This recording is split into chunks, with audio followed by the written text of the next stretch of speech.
The Range Rover is one of the greatest status symbols you can buy, but the full-size model is a little bit big and a little bit floaty. If you want something that's a little bit on the sportier side, that's why this product exists. Say hello to the 2025 Land Rover Range Rover Sport. Welcome to this review of the 2025 Land Rover Range Rover Sport. Now, the Range Rover Sport is not a new concept. Land Rover has been making this vehicle since 2005 as a smaller, more affordable, sportier version of the full-size Range Rover. Now, this version that you see here started in 2023, just after the latest generation of the full-size Range Rover came out. You can see very similar styling cues. We've got a more modern design language than ever, but the Range Rover Sport is a little bit sleeker and a little bit different from the full size. We've got this kind of split lower grille down here with our smaller upper grille right here. Everything's kind of blacked out here, including our Land Rover badge and our Range Rover font there on the hood, which is a signature look for any Range Rover model. I'm loving this red paint with the black wheels and the black roof. Land Rover, at least the modern Range Rover, has kind of invented that black roof look, and then every automaker has pretty much copied it. You can now get this on a Chevy Equinox now. That's how popular the black roof was. Now, we got a couple of different wheel options. 21-inch wheels are going to be the smallest. 22-inch wheels are available, but we have the massive 23-inch wheels. They don't affect the ride too bad. This is still a really comfortable car. And then even though we don't have the sportiest version of our Range Rover Sport, we do have some Brembo brakes with a nice black caliper behind that. You can see the model that we are driving is called the Autobiography. That is the most luxurious version of the Range Rover Sport. They've been doing Autobiography for years now. It is a staple in the Land Rover lineup. We have pop-out door handles. You can see they are in their out position for filming, though they do tuck in. And then here at the back is where you're going to find the biggest difference between the Range Rover Sport and the full-size Range Rover. We've got skinny horizontal taillights here, whereas on the full-size Range Rover, they are going to be skinny and vertical going up and down. So very different look here on the Range Rover Sport. And then we do have this really nice looking quad exhaust that just gives this a nice sporty, mean look. Now, if you haven't been inside of a Land Rover product lately, you might be in for a little bit of a surprise, and I'll tell you why in just a minute. Now, we've got the Autobiography trim, which is the most luxurious model. We've got kind of this plain black interior, but we do have really nice leather with really nice stitching. These seats are heated and ventilated with a massage. The Range Rover Sport has always had these armrests. I'm not really sure why they keep doing that on the Range Rover Sport. I don't find them super comfortable, so I've just been leaving them up, but these are very comfortable seats with the adjustments here on the door with 3 different memory functions. We do have soft closed doors as well, so you don't have to slam it. We've got nice materials. We've got leather up here. We've got kind of this nice fabric over the door right here. We've got suede on the headliner, so this is a very premium place to be. We've got our stop-start button right here. But as I'm about to show you, these Land Rover vehicles have changed quite a bit from what you might be familiar with. Starting with the infotainment, we've got a 13.1-inch touchscreen, so it's big, definitely not the biggest in any segment, but we don't have any buttons. It all lives here on this Pivi Pro infotainment system. So you want to adjust the climate control, you're doing it on the screen. You want to adjust the volume and you're not the driver with the steering wheel, you're doing it here on the screen. Now, that is a recipe for disaster, but I do say this pretty confidently that I think Land Rover has managed this in a decent way. Because let me show you how you adjust the climate. So we've got our dual zone climate control on either side. I want to adjust the temperature a little bit up one. I just take that and I slide it and I let it go. It is big.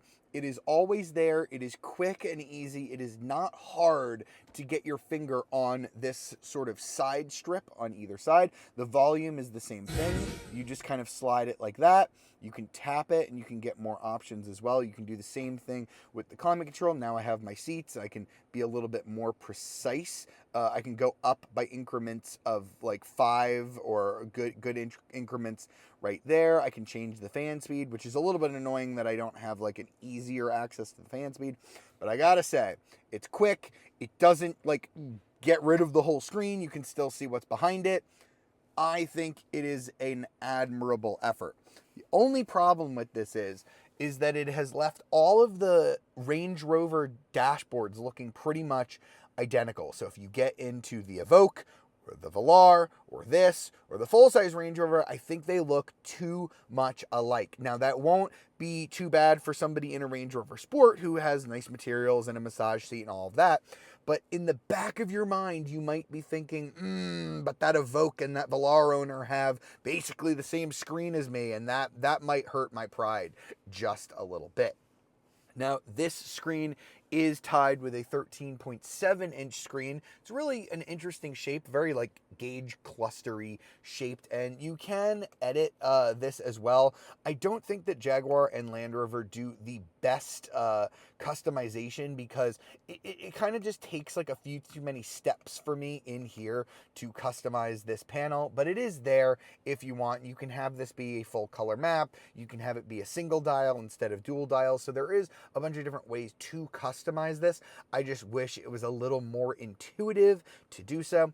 We do have, speaking again on really nice materials, we've got a heated steering wheel with just really nice soft leather. We've got big, nice metal paddle shifters that are real metal. These are the same ones you would get in like the Jaguar F-Type or F-Pace SVR, which is really cool. And then gloss black. I hate it down here. I wish you could get a different material here. You can slide this door open. You're probably going to end up leaving this open anyway with your wireless phone charger right here.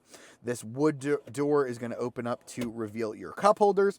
And then you can actually slide those out of the way to find some hidden storage down here with a USB-C charger. Kind of an interesting way they do that.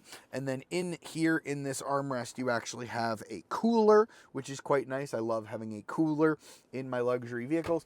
And then another Range Rover deal, if I click this button, we actually have an upper glove box. I keep activating the voice control here. And then if I click this lower one, we do have a lower glove box as well. Now I should also mention the Meridian audio system that we have. 29 speakers on this car, 1430 watts. It sounds pretty good. I'm not going to go ahead and say it's my favorite infotainment system. We do also have some really cool off-road features here. It'll show you kind of your wheel angle in real time. You can see I'm turning the wheel there. You can see like the suspension moving around. You can see what degree the car is sitting at. You can change the ride height for the air suspension. It'll actually tell you, it'll sense how much water you're wading through. So just tons of different off-road features. You can see all of the different rock crawl, sand wade modes that we have here. I highly doubt too many Range Rover Sport owners are going to take advantage of all of this stuff, but Land Rover wants you to know that it's there if you need it. The other thing I gotta mention here on this infotainment system is the 360-degree camera. It might be one of the best that you can get. As you can see, you can actually like see through the vehicle. It kind of makes it invisible as you're driving along. Super high definition. You can change the angle here. You can have kind of this 3D view of the car, and you can actually kind of look around it, and then you can kind of see the rocks and the curbs as you're about to hit them. Even if you do not spend a second off-road, this comes in handy. Parallel parking, just pulling up anywhere you're going to be doing your normal driving in the Range Rover Sport. This is super high-tech, one of the best systems I've used. Now, this might not be the full-size Range Rover, but it still has a really nice back seat. This is a 5-seater only. You cannot get the Range Rover Sport with a third row. If you do need to seat 7, you're actually going to have to step up to the full-size Range Rover. Here on the autobiography trim, we do have these power adjustable seat backs. So as you can see, you can actually lean the seats back. You can recline them to get a little bit more comfortable, which is a nice touch. We've got our sunshades here on the side, and then we do also have our climate controls down here, which are really cool. You can pull them out, which is going to adjust your fan speed, or you click in, and now you can adjust your heated and ventilated rear seats. Now, those power rear seats actually come in handy here in the back, and you'll see in just a minute. We've got this Land Rover box right here with some stuff in it, but I'm going to go ahead and move that out of the way real quick to show you our rear storage area. We've got about 38 cubic feet of space back here, which is more than what you'll get in the BMW X5, but folding it down is super easy because we have those power seats. All you have to do is just click 2 buttons, and the seats will automatically fold down. It'll sense whether or not they're going to hit those front seats, and it can actually move the front seat out of the way. As you can see, it doesn't really fold super flat, but you do get about 72 cubic feet of space, which is just a tad less than what you get in the BMW X5, but it is very comparable. The other thing that we do have here, which is kind of neat, is this nice divider. You can go ahead and put that up, and now you have a smaller storage area where your stuff won't really roll around as much, and then you can kind of move these plastic pieces however you wish. And now you kind of have this elastic bit, so you can kind of pin something, and you can kind of tighten it up like so you can pin something to this that you don't want rolling around. This is a really nice feature. It's a little bit different than the backrest that you get on the split folding tailgate that you get in the full-size Range Rover, but it is really handy for cargo organization. All right, so let's get this new Range Rover Sport out on the road. And if you've been paying attention to the Land Rover lineup, specifically the Range Rover lineup, you'll notice that the 5-liter V8, the supercharged one that has been in the lineup forever, is going away. I believe it's still around in the Defender, and you can get it in the Jaguar F-Pace SVR. But in this, it's been replaced by a 4.4-liter V8 with 2 turbochargers. And if you know anything about the automotive industry, you know there's really only one company that makes a 4.4-liter V8, that being BMW. So this is still the ZF 8-speed automatic transmission, all-wheel drive, but the engine is no longer a Jaguar Land Rover engine. It is now a BMW engine. We've got 523 horsepower, 553 pound-feet of torque, and Land Rover says this will get from 0 to 60 in 4.3 seconds. So foot on the brake, foot on the gas. Let's put it into its sport setting with the shifter here. There is a sport setting on the automatic transmission. Foot on the brake, foot on the gas, dynamic launch activated. Ooh, there we go. Quick and smooth. There's 60. That was 4.36 seconds. So that was pretty quick. Right near where Land Rover says this thing will do. It's funny because although it does have a launch control dynamic launch program, you really have to put your foot firmly on the brake to get it. Otherwise, it's going to be like letting go of the brakes and like urging you to go early, which is kind of funny. Very smooth power there on the launch. And the funny thing is that this is only the second fastest version of the Range Rover Sport. There is an SV model called the SV Edition 2. Now that has basically a BMW M-tuned motor. So BMW has been loaning out a lot of its engines. You know, Toyota has been using them in the Supra. Land Rover has been using this here. And the SV version is kind of the first time I can remember in recent memory that they've loaned out an M motor, because the last time I can really remember BMW doing that was with like Weissmann, which was like a very small sports car company in Germany, and before that it was the McLaren F1. That version of the Range Rover Sport makes 626 horsepower, same 533 pound-feet of torque, but that one will go from 0 to 60 in just 3.7 seconds. So if you're a bit of a speed freak and you want your big luxury Range Rover to go very fast, you can opt for the SV. I personally don't think it's very necessary. It does look very cool, and you do get some really cool seats in that model as well, but it is a very expensive model, as we'll find out later in this video. The thing I must caution you against with getting either of the two V8 engines is going to be your fuel economy. This autobiography model that we are in gets 16 mpg in the city, 23 on the highway, and 19 mpg combined. I've been averaging about 12 driving it around, and that SV that I mentioned is just a little bit worse. It'll only get 22 mpg on the highway and 18 mpg combined, but it'll still get 16 city. And that is factoring in even that these are mild hybrids. So we do have a 48-volt electrical system on both of these V8 engines, and in fact all versions besides the plug-in hybrid, which we'll get to later, of the gas-only Range Rover Sport are actually mild hybrids. So that means when you do come to a complete stop, it'll shut down the engine, it'll fire it back up really quickly. This is one of the very, very few cars that I've driven in where I don't shut off the auto stop start. It really just is that good. So if you're the type of person that is annoyed by cumbersome start-stop systems that just kind of feel very rough as they either cut out or come back on, give this one a try. I promise you won't be disappointed because it is so smooth and imperceptible.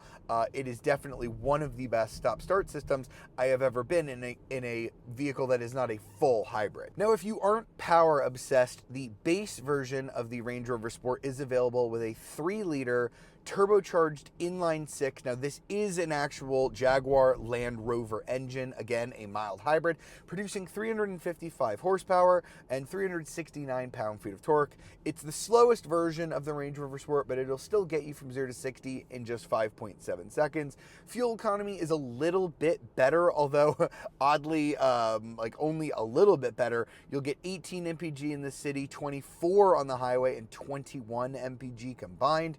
You can actually step that engine up if you get the Dynamic SE. So if you get the second from the base model, that same inline-6 now produces 395 horsepower and 406 pound-feet of torque, 0 to 60 in 5.2 seconds, so it's half a second quicker. And oddly, your fuel economy goes up on the more powerful inline-6 to 19 in the city, up from 18, 25 on the highway, up from 24, and it keeps the same 21 mpg combined rating. Ask me why the more powerful inline-6 is the more efficient one. I have no idea. Now, there is one other option that you can get here on the Range Rover Sport, which is the plug-in hybrid. When I say one other option, I actually now mean two other options, because for 2025, they've added a new, less powerful version of the plug-in hybrid system. So you still get the 3-liter inline-6, now with an electric motor and a battery, producing 454 horsepower, so more than even the most powerful gas-only inline-6, and 454 pound-feet of torque. Easy to remember. 0 to 60 in 5.3 seconds, so it is a tenth slower than the gas-only inline-6 because it weighs more, but you do get the added advantage of a 51-mile all-electric range. This and the full-size Range Rover pretty much have the longest range of any plug-in hybrids on sale today. So if you're the type of person that can charge at home and drive around just on electric power alone during the day, you're only doing like a short commute of like 20 to 25 miles, this is pretty much one of the best PHEVs that you can get in terms of range because it does have a really big battery. Now, fuel economy on that car is not amazing, but it is better than pretty much all the other Range Rover Sports. You're going to get 21 in the city, 22 on the highway, and 21 combined. So that's pretty interesting. And there is a more powerful version if you get the autobiography trim that produces 543 horsepower, 590 pound-feet of torque, and it'll do 0 to 60 in just 4.7 seconds. So that is all of your engine options. I know I laid out quite a lot there.